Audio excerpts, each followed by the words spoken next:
নমস্কার বন্ধুরা, welcome to Shampa's kitchen. শম্পার রান্নাঘরে আপনাদের সকলকে স্বাগত জানাই। আমার রান্নাঘরে পেয়ে যাবেন 700টিরও বেশি বাঙালি, অবাঙালি, দেশি বিদেশি রান্নার সহজ রেসিপি। শুধু ইউটিউবে গিয়ে সার্চ করুন শম্পাস কিচেন, আর অবশ্যই আমার চ্যানেলটিকে সাবস্ক্রাইব করে নিন, আর বেল নোটিফিকেশনটা ক্লিক করে অল অপশানটাকে সিলেক্ট করতে ভুলবেন না। তাহলেই আমার শেয়ার করা সমস্ত নতুন রেসিপির আপডেট সবার আগে আপনার মোবাইলে পৌঁছে যাবে।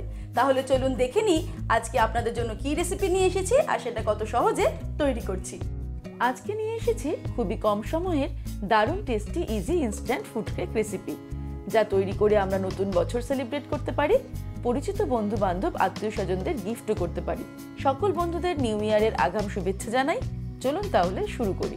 সবার প্রথমে আমি একটা বোল নিয়ে নিয়েছি।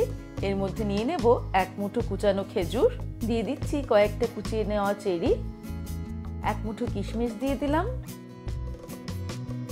কতগুলো ব্ল্যাক রেজিন দিয়ে দিলাম, দিয়ে দিচ্ছি টুকরো করে কেটে নেওয়া এক মুঠো মোরব্বা।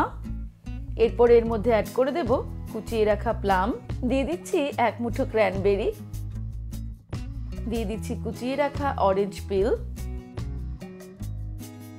তারপরে কুচিয়ে রাখা অ্যাপ্রিকট দিয়ে দিচ্ছি এক মুঠো, কয়েকটা ব্লুবেরি অ্যাড করে দিলাম, দিয়ে দিচ্ছি কিছুটা পরিমাণে ব্ল্যাক কারেন্ট, এর মধ্যে অ্যাড করে দেব বিভিন্ন কালারের টুটি ফুটি, আর ফাইনালি দিয়ে দিচ্ছি কুচিয়ে রাখা ড্রাই চেরি। এবারে এই ড্রাই ফ্রুটসগুলোর মধ্যে আমি অ্যাড করে দেব অরেঞ্জ জুস। তারপরে এই ড্রাই ফ্রুটসগুলোকে অরেঞ্জ জুসের মধ্যে সোক করে রাখবো 2 ঘন্টা। 2 ঘন্টা পরে কেক বানানো শুরু করব। আমার কাছে এই ড্রাই ফ্রুটসগুলো ছিল বলে আমি এই কেকটা তৈরি করছি এত রকম ড্রাই ফ্রুটস ব্যবহার করে। তবে আপনারা খুব কম খরচে শুধুমাত্র কিশমিশ আর টুটি ফুটি আর চেরি ব্যবহার করে কিন্তু কেকটা তৈরি করতে পারেন, যেগুলোর দাম খুবই কম আর সামনাসামনি কাছাকাছি বাজারে পাওয়াও যায়। আর তাহলেও কিন্তু কেকটা খেতে একই রকম খুবই ভালো হবে। আমি একটা অ্যালুমিনিয়াম ফয়েল নিয়ে নিয়েছি, এর মধ্যে অয়েল ব্রাশ করে নিচ্ছি, কারণ আজকে আমি কেক টিনের বদলে অ্যালুমিনিয়াম ফয়েলের মধ্যেই কেকটা তৈরি করব, যেটা কিন্তু সাধারণ দোকানে পাওয়া যায় খুবই সহজে আর দামও খুব কম। ভালো করে অয়েল ব্রাশ করে নেওয়ার পর আমি এর মধ্যে সামান্য পরিমাণে ময়দা নিয়ে নিলাম। তারপর ময়দাটা খুব ভালো করে অ্যালুমিনিয়াম ফয়েলের গায়ে ডাস্ট করে নিতে হবে। আর এইভাবেই আরও 2-3টে ফয়েল আমি রেডি করে নেব। এবার একটা ছোট বোল নিয়ে নিয়েছি, এর মধ্যে নিয়ে নেব বেশ কিছুটা পরিমাণে বেরিজ, এক মুঠো ব্ল্যাক কারেন্ট নিয়ে নিলাম, কিছুটা পরিমাণ চেরি আমি টুকরো করে কেটে নিয়েছি সেটাও নিয়ে নিলাম। এবারে এর মধ্যে নিয়ে নেব 1 টিস্পুন পরিমাণে ময়দা। তারপর এগুলোকে ভালো করে ময়দা দিয়ে কোটিং করে নেব। এগুলো আমি কেকের ওপরটা ডেকোরেট করার জন্য ব্যবহার করব। এবারে আমি একটা বোল নিয়ে নিয়েছি আর এর ওপর বসিয়ে নেব একটা ছাঁকনি। নিয়ে নিচ্ছি ময়দা, আমি এখানে 1.5 কাপ পরিমাণ ময়দা নিয়ে নেব। ময়দার সঙ্গে দিয়ে দেব 1 টেবিলস্পুন পরিমাণে কোকো পাউডার, দিয়ে দেব বেকিং পাউডার 1 টিস্পুন, আর দিয়ে দিচ্ছি বেকিং সোডা 1/2 টিস্পুন। এবারে সবকিছুকে ভালো করে চেলে নেব।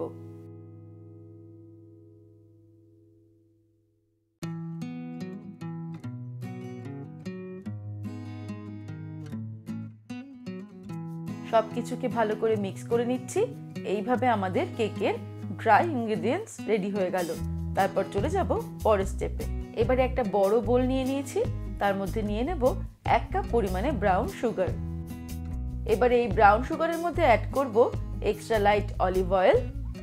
আমি 1/2 cup extra light olive oil দিয়ে দিলাম। অয়েল আর চিনিটাকে বিট করব উইক্স দিয়ে মিনিট খানেক।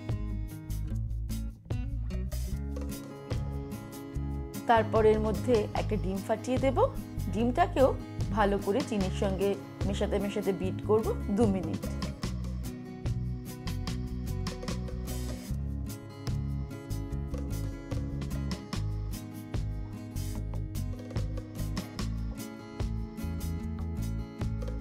দু মিনিট বিট করার পর এর মধ্যে আরও একটা ডিম ফাটিয়ে দিয়ে দিলাম।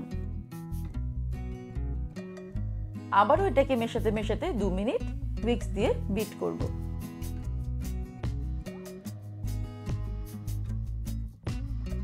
2 মিনিট পর 3 নম্বর ডিম এর মধ্যে আমি ফাটিয়ে দিয়ে দিচ্ছি। তারপর আবারও মিনিট 5 এটাকে বিট করব। আমি একটা একটা করে 3টে ডিম কেকের মধ্যে ইউজ করলাম, আর যতক্ষণ না চিনিটা সম্পূর্ণ ডিমের মধ্যে গুলে যাচ্ছে ততক্ষণ পর্যন্ত বিট করব। 5-7 মিনিট খুব ভালো করে এটাকে বিট করেছি। চিনিটা এখন সম্পূর্ণ গুলে গেছে। এখন আমি এর মধ্যে দিয়ে দেব vanilla essence 1 teaspoon. Vanilla essence add করার পরে আরও 2 মিনিট আমি এটাকে বিট করে নেব।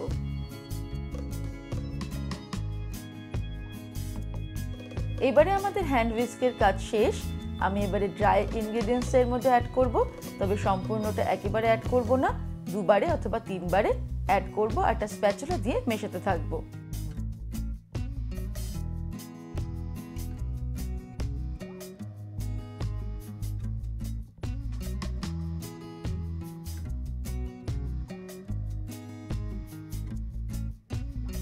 ড্রাই ইনগ্রেডিয়েন্টস ভালো করে মিক্স করে নিয়েছি।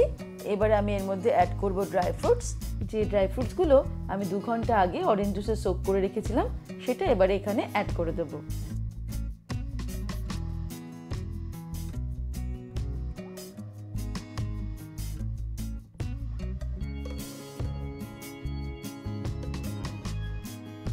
দিয়ে দিচ্ছি 1/4 টিস্পুন পরিমাণে সিনামন পাউডার, আর নিয়ে নিয়েছি একটা জায়ফল। আমি গ্রেটার দিয়ে এটাকে গ্রেট করে দেব কিছুটা পরিমাণে, তবে আপনারা চাইলে নাটমেগ পাউডারও ব্যবহার করতে পারেন। তারপর সবকিছুকে ভালো করে মিক্স করে দেব আর চলে যাব পরের স্টেপে।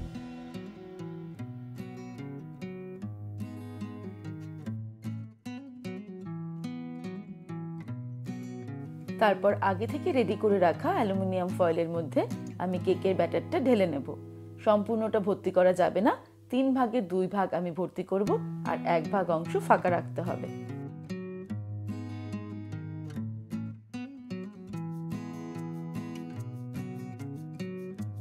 তারপরে অ্যালুমিনিয়াম ফয়েলটাকে ট্যাপ করে নেব সামান্য, আর যে ড্রাই ফ্রুটসগুলো ময়দায় কোটিং করে রাখলাম সেগুলো এর উপর দিয়ে সাজিয়ে দেব। এর আগের কেক রেসিপিগুলোতে অনেকেই জানতে চেয়েছেন যে অ্যালুমিনিয়াম ফয়েলে প্রেসার কুকারে কেক তৈরি করা যাবে কিনা। সেই কারণেই আমি আজকে অ্যালুমিনিয়াম ফয়েলে কেকটা তৈরি করব আর প্রেসার কুকারে আপনাদের তৈরি করে দেখাবো। এর জন্য আমি প্রেসার কুকারকে 10 মিনিটের জন্য হাই ফ্লেমে প্রিহিট করে নিয়েছি ঢাকনা দিয়ে, ভেতরে বসিয়ে নিয়েছি একটা র্যাক। এবারে খুব সাবধানে এর মধ্যে আমি অ্যালুমিনিয়াম ফয়েলটা ঢুকিয়ে দেব। এবারে ঢাকা দিয়ে আমি লো ফ্লেমে 40 থেকে 45 মিনিটের জন্য কেকটাকে বেক করব। বাকি কেকের ব্যাটারটা আমি আরও 2-3টে অ্যালুমিনিয়াম ফয়েলের মধ্যে ঢেলে নিয়েছি, সেগুলো আমি ওটিজিতে তৈরি করব। তার জন্য ওটিজিটাকে 180 ডিগ্রি সেলসিয়াসে 10 মিনিটের জন্য প্রিহিট করে নিয়েছি। এবারে আমি এই অ্যালুমিনিয়াম ফয়েলগুলো একসঙ্গেই ঢুকিয়ে দিলাম। তারপর এটাকেও বেক করব 40 থেকে 45 মিনিটসের জন্য 180 ডিগ্রি সেলসিয়াসে। তারপর ফিরে আসছি। 45 মিনিট হয়ে যাওয়ার পর প্রেসার কুকারের কেকটা আমাদের সুন্দর রেডি হয়ে গেছে। এবারে আমরা দেখে নেব ওটিজিতে কেকটা কেমন তৈরি হলো। এই দেখুন, ওটিজিতেও কিন্তু কেকগুলো খুব সুন্দর তৈরি হয়ে গেছে। এরকম ছোট ছোট অ্যালুমিনিয়াম ফয়েলে কেক তৈরি করে আমরা কিন্তু প্রতিবেশীদের, আত্মীয় স্বজনদের, বন্ধু বান্ধবদের গিফট করতে পারি। এটা কিন্তু নিউ ইয়ারে ভীষণ সুন্দর একটা আইডিয়া। তৈরি হয়ে গেছে ইনস্ট্যান্ট ফ্রুট কেক, যেটা তৈরি করতে আমার ওভেনেরও দরকার হলো না আর কেক টিনেরও প্রয়োজন পড়লো না। তাহলে দর্শক বন্ধুরা, আজকের এই রেসিপি আপনাদের কেমন লাগলো আমাকে ভিডিওর নিচে কমেন্ট সেকশনে কমেন্ট করে জানাবেন। ভালো লাগলে লাইক করার অনুরোধ রইল, আর বন্ধুদের সঙ্গে কিন্তু অবশ্যই শেয়ার করুন। ভালো থাকবেন, সুস্থ থাকবেন। আমি আবার হাজির হব নতুন নতুন রেসিপির সঙ্গে। নমস্কার।